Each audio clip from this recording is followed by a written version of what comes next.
Madam Chair, the impeachment of a sitting constitutional officer is among the gravest acts this House can perform.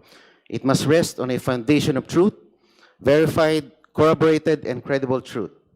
A written account from a detained suspect containing sweeping and unverified allegations of You are touching assassination. again on the credibility of the resource person. With all due respect, Honorable Marcoleta. Madam Chair, I move to strike off from the records the remarks of Representative Marcoleta There is a pertaining to the motion to credibility strike of the out from the witness. record pertaining to the statements pertaining to the credibility of the witness. Is there any second?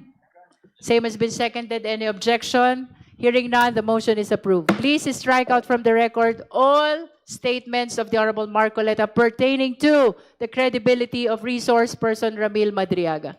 Baka po walang matira doon, mama. Sana yung final lang kasi